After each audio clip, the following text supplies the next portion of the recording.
378. I got C. Call people to ask the blessing of your offering and take up our offering this morning. Turn to page 378. Dear Heavenly Father, we thank you, God, for giving us one more opportunity to come into your house, dear Heavenly Father, and feast with our brothers and sisters. Thank you, Lord. Thank you so much for the blessings that you gave us. Have given us already, dear God. We look forward to the message. Thank you, dear Heavenly Father, for just giving us this time to come together, dear God. Bless the man as he stands, brings forth your word here in just a little bit. Bless this offering as we take it up. In Jesus' sweet name we pray.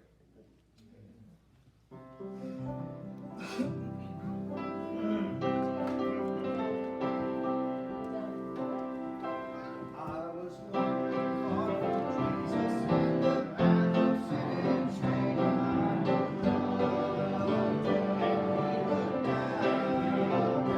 I never saw salvation, never trusted in his name. I looked up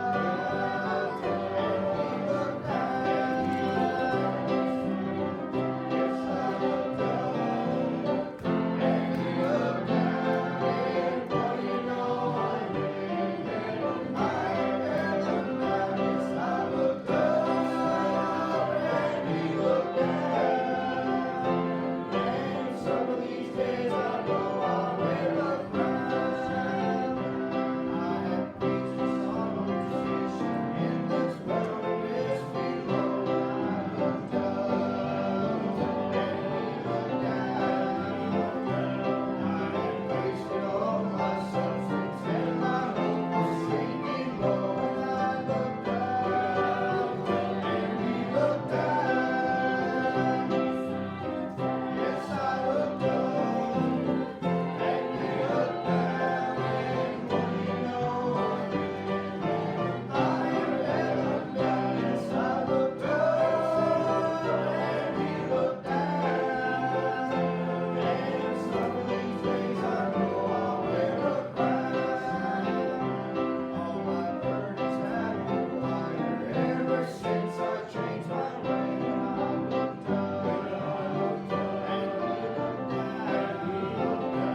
I am walking in his favor and I praise him for the day when I looked up and he looked down. Yes, I looked up and he looked down. And what do you know? I am heaven bound. Yes, I looked up and he looked down. And some of these days I know I'll wear a crown.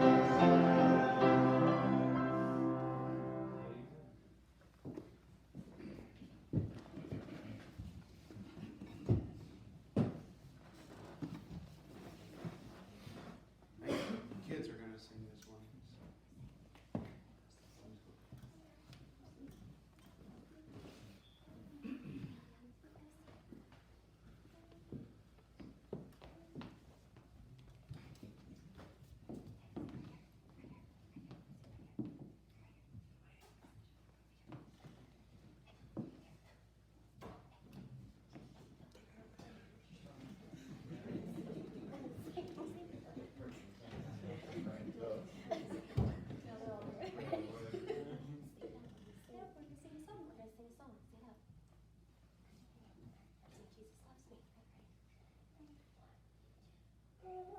Jesus loves me, this I know, for the Bible tells me so. Little ones to him belong. They are weak, but he is strong. Yes, Jesus loves me. Yes, Jesus loves me. Yes, Jesus loves me. The Bible tells me so.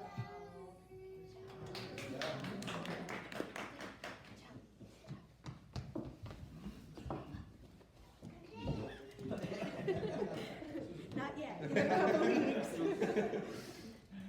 right. Thank God for that this morning.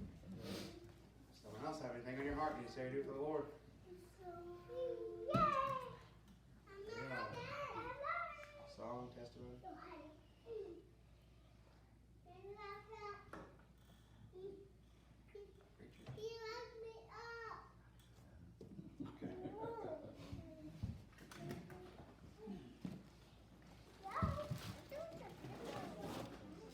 I feel like we need to go to the book of Psalms, the 65th chapter this morning.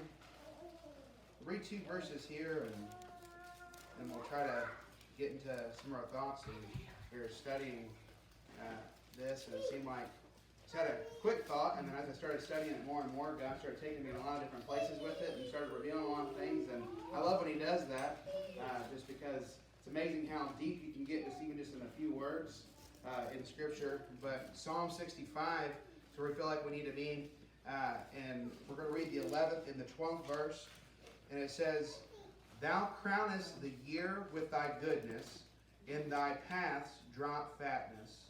They drop upon the pastures of the wilderness, and the little hills rejoice on every side. And we're going to stop there. The thought that I had originally was just about the little hills rejoicing on every side. And I started looking at that, but and we'll get to that in a second. But then I went back to that verse before, and it says, Thou crownest the year with thy goodness, in thy paths drop fatness. And I looked at first just a couple of those words, because I think I have an understanding of what they mean.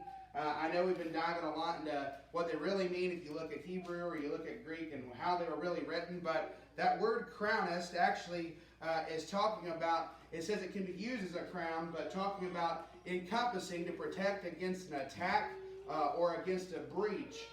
And I thought a lot about, and we even mentioned this morning about the body of Christ being a protection and the things that we come into the church. It's a protection against the enemy.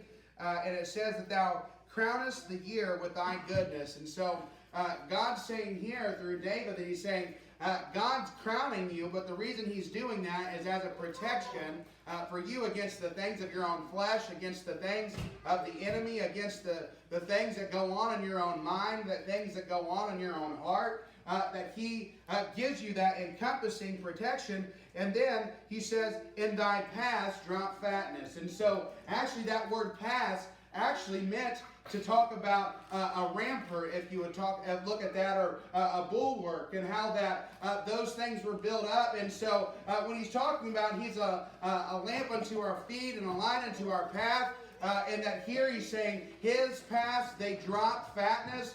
We got to understand what that really means, that it's important for us to walk on the path that God sets before us through His Word. But the reason is not just so that we can feel good about where we're walking, but that there's a protection that takes place when we walk in the path that God allows us to walk. That not only that, but when we're there, that those paths that we're walking on, that is also our protection, that's also our encircling. It also is the place that drops fatness in our lives. You say, well, what does that mean? And so when I looked at the word fatness, I got excited, because as I looked at it, it said that it was the fatty ashes of the sacrifices.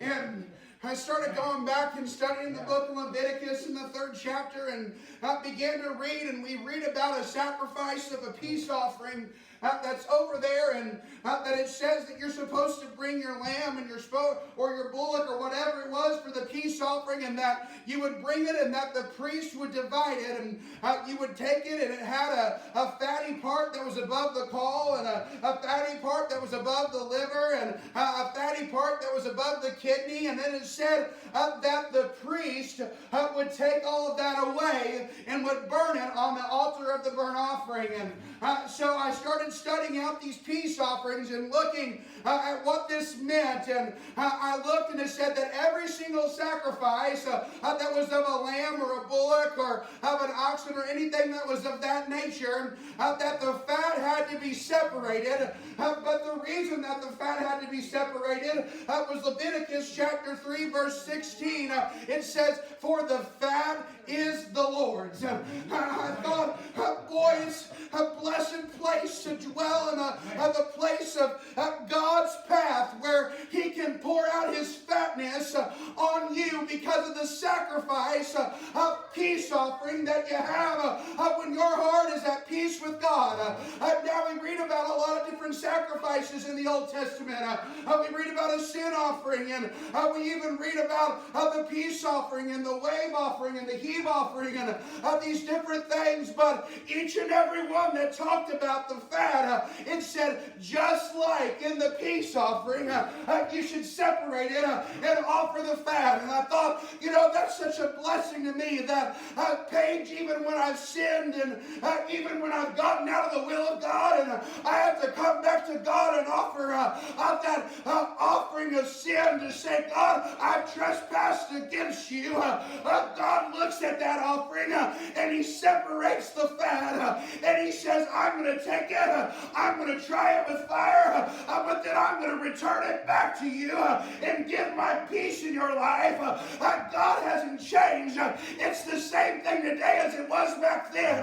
That when you offer yourself and your whole offering unto God, and that offering gets accepted, that God looks at it and says, when you get yourself right, when you come exactly my way, and you do what I say, my peace of my spirit will be upon your life. Amen. He says his past drop fatness, and talking about the fatty ashes of the offerings and the sacrifices. And boy, you start to study it out, and I went and looked at Leviticus, the 8th chapter, and we see about how Moses takes Aaron and his sons, and he separates them so that they can be sanctified to do the work of the temple. And Moses begins to consecrate the temple or the tabernacle and the things that were there and therein. And so Moses takes an offering, and he takes that bullock, and he slays it in the lamb, and he takes the blood and he puts it on all the places in the tabernacle, and he takes Aaron and his sons, and he takes the blood and he puts it on the right side of their earlobes and on their thumbs and on their great toes, and he separates them. But then it says that of that offering, that Moses took a piece of the fat that was of the offering, and that he took it and he put it with a piece of the bread that was of the basket of unleavened bread, and he took a wafer that had the oil that was on it, and he put it on each of the priests so that they could be consecrated to do the work. And then it said Moses took that and he waved it as a wave offering unto the Lord, and then brought it back down, and then put it on the offering of burnt offerings. If you're going to do the work that God tells you to do as a priest in God's house, as somebody that God has separated, it takes you being anointed with the fatness that God has given. You know what fatness is? It means abundance. It means excess. Not in a bad way, but in God's way. That's a good thing to have. When you offer the excess and the abundance back to God, God returns it back with peace. It took it. The same thing happened on the Day of Atonement. And they did that offering, the heave offering. You can go look at Leviticus chapter 8 and start to read some of that in Leviticus chapter 9. And both of them start to talk about it. If you're wondering where I'm going at, you can read some of those offerings there. But how important it is that his past, they drop fatness, and that then he says they drop upon the pastures of the wilderness. So he's still talking about his past that we follow, the ones that protect us, the ones that help us, the ones that give us our strength and our protection. He is our shield. He is our buckler. Those same paths that he tells us to walk and to follow after. Not only are they dropping fatness, but they're dropping it on the pastures of the wilderness. The place that we're dwelling in sometimes is not the most pleasant place to dwell. What are you talking about? Hebrews 11 says this, that they were just pilgrims and sojourners seeking a city whose builder and maker was God. That's just like us. When you're in the world sometimes, you're in the world, but you're not of the world. And it's hard, and it's difficult for your flesh because you're trying to follow after the things of the Spirit. But it should be a joy, something that we can rejoice about, that lets us pass. Drop fatness, drop the abundance in our lives so it can feed us and help us and give us what we need so we can keep going on in the wilderness. And he says, in the little hills, rejoice on every side. I started studying that, and I don't know if I've really touched on the hills that much before and started what God started showing me with it. But we read in this word hill here, it meant just what it says. It's a hill, but it also has another little subnote that says a little lower than a mountain. And I started looking at that, and God started showing me, look, Josh, if you go and read, when David talks in the 2nd chapter of the book of Psalms about how there's a king that's set on his holy hill of Zion, and that word hill, it actually meant a range of hills and mountains. So that's talking about Zion. That's talking about the place in the Old Testament where Jerusalem was set. But we read about it again in the New Testament, and he says over there in Hebrews chapter 12 that you have not come unto the mountain that cannot be touched, but you've come unto Mount Zion, unto the congregation of the firstborn, unto the living assembly of God. That's Zion. That's the place that God has us dwell. There's a mountain that dwells in Zion that's higher than the rest, that New Jerusalem is built on. And that mountain's name is Jesus. We're just the little hills on every side. So when this fatness begins to get poured out from the offerings, that should make you and I, as little hills, rejoice that there's a mountain that's greater than I, that there's one that's bigger than I am, that can save your loss, that can give you hope, that can give you help. That's the one we should rejoice about. We should rejoice when he makes us offer the offering. We should rejoice when the fat is there. We should rejoice when we get fed in the things of God. Why? Because he's the big hill. We're just the little hill. He's the one that's able to draw people. We should lift his name this morning. They drop upon the pastures of the wilderness and the little hills. Rejoice on every side. Boy, are we rejoicing on every side this morning? Everything that God given us, everything that God's blessed us with, the fact that we can come into a lovely morning and be able to worship him and have the freedom to do that. Let's just start with that. The fact that we woke up this morning. The fact that we had another day. The fact that every moment you probably have about 80 heartbeats that are coming up per minute, 80 little blessings in that old ticker that God's given you. Another breath to breathe each and every moment.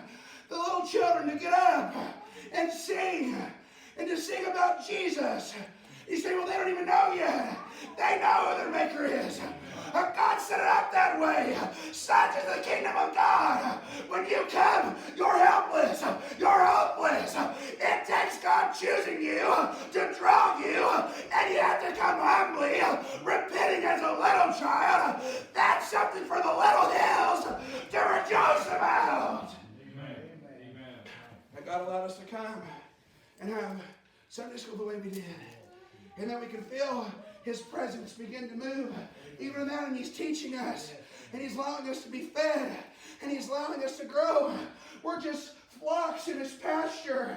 We're just people that are there. The next verse says this. It says, the pastures are clothed with flocks. That God would bring us all into his holy pasture. And then he looks at us and he sees his flock. And he says, I love you enough that I'll feed you with my word, that I'll give you exactly what you need in the moment that you need it. And then he says this, the valleys are also covered with corn. That's good, because when the valley seems low, when it seems like it's hard in your life, and it doesn't seem like you can't go on, God's put you in that valley for the reason, because he wants to feed you. He wants to make you stronger. That's why the little hills, we ought to rejoice. They shout for joy. They also sing because he feeds us. Sing because he gives us his fatness. abundance. Praise him on every side because he's God today. Amen. Look at the blessings sitting around the house. Family. I got you say, well, that's physical. Yeah, but God gave us that. He did that. That's his fatness. That's his abundance. He didn't have to do that. He didn't have to save us by his grace. But he did that. Abundance. Fatness. You and I are supposed to be living sacrifices. It's our reasonable service to serve God. It's not some great deed. But he looks at that sacrifice and he says, in the abundance of it, I'm going to give you back the fattiness of the ashes. When that fire of the gospel comes and burns that sacrifice and tries your sacrifice, and it's only you say, well, God, I know it's just my reasonable service, not anything too great. God looks and says, I know, but I'm going to give you an exceeding amount of blessings. I'm daily going to load you with benefits. Here's the fatness of the offering. Look at the ashes that are lying around. You may think that they look like they're just burned up, but when you start to dig them, you see the goodness of God. You didn't know if he was going to make it. Fatness. Didn't know if we were going to have them. Fatness. Another one on the way. Fatness. Both your kids in church this morning. Fatness. Grandbabies. Family in the house of God. Some of them sitting at Shady Grove. Fatness.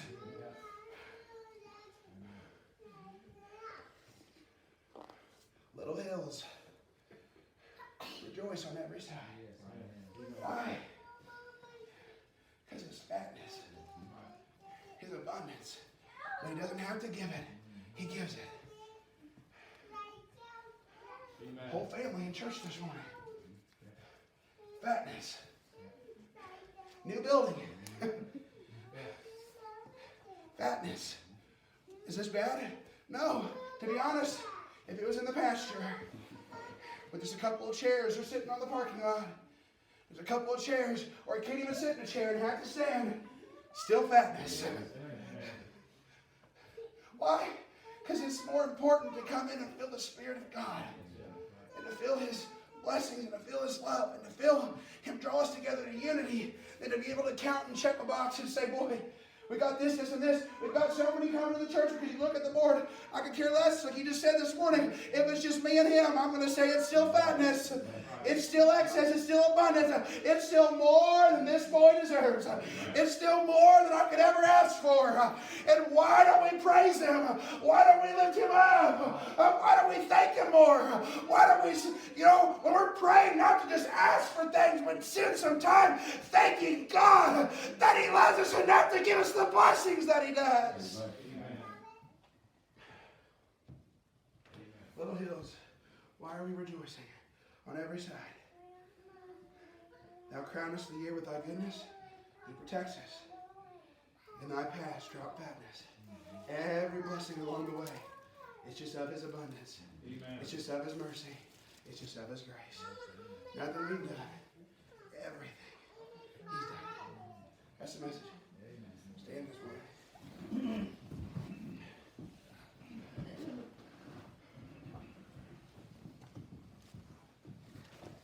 I need to pray this morning just to thank God. Use my little.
right out fellowship this morning.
Anybody have anything on their heart that he's saying to the Lord this morning? It's amazing when you study those sacrifices, how they just fall right in line, you know, with everything that we read in the book. It's all about Christ. You know, there wouldn't have been any fat unless the sheep were well fed. Right. That's just it. There's no production of fat. You know, it's just the only reason to produce fat is because they're actually overfed. Right. So there's an abundance of feed. So that's the only way any of us, you know, we're going to have any fat Right. is if we eat. Right. And I thought too, I should have read this, but I'll just go and point it so you can go look at it later. Abel, when he offered his offering, it said that he offered of the firstlings of the flock and the fat thereof. So God, even from the beginning, we say, well, it wasn't written down until Moses. No, it was given orally from generation to generation what God said. In the garden, when God took Adam and Eve out of the garden and had to do the first sacrifice, God showed them right there exactly how they were supposed to do it. Abel offered the same type of offering. But Hebrews chapter 2, it says this, you know, I talk about the little hills. It says, thou madest, talking about man, he says, but one in a certain place testifies, saying, what is man that thou art mindful of him? He says, or the son of man that thou visitest him, thou madest him a little lower than the angels, thou crownest him with glory and honor, and didst set him over the work of thy hands. He's talking about man here. And he says, thou hast put all things in subjection under his feet, for in that he put all in subjection under him, he left nothing that is not put under him. But now we see not yet all things put under him. So it sounds like it's being confusing, but he said, but we see Jesus, who was made a little lower than the angels for the suffering of death, crowned with glory and honor, that he, by the grace of God, should taste death for every man.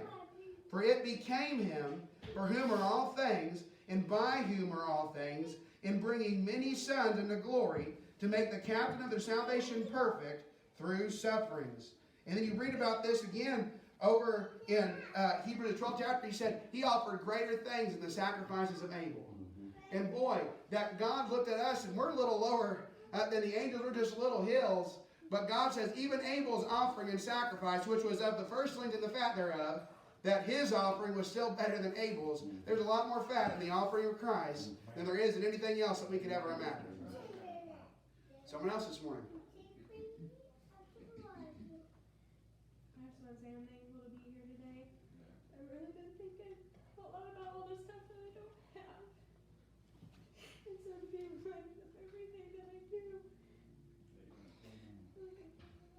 Amen. Amen. So what else this morning? Anything at all? All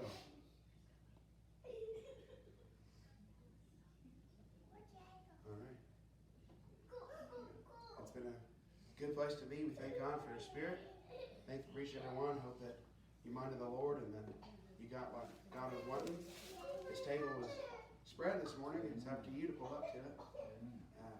There's been times that His food's been there and I haven't been where I need to be or I haven't been willing to pull up, and it's me that suffers for that. But if it's there, God's saying, come eat. Just pull up. It's a lot better to eat than to starve. We're going to have a business meeting this morning. We have a few things to take care of with the annual elections. We'll take a few minutes to make sure we have everything in line before that. No other heart, though? Let's dismiss with a word of prayer. Brother Steve, if you would dismiss us.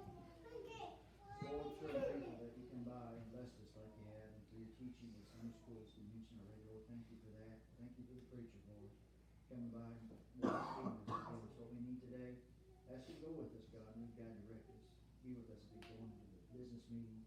Bless each family, each home that's represented here today, Lord. Lead, guide, direct us, and help us always look to you for everything. In Jesus' name, amen. Amen.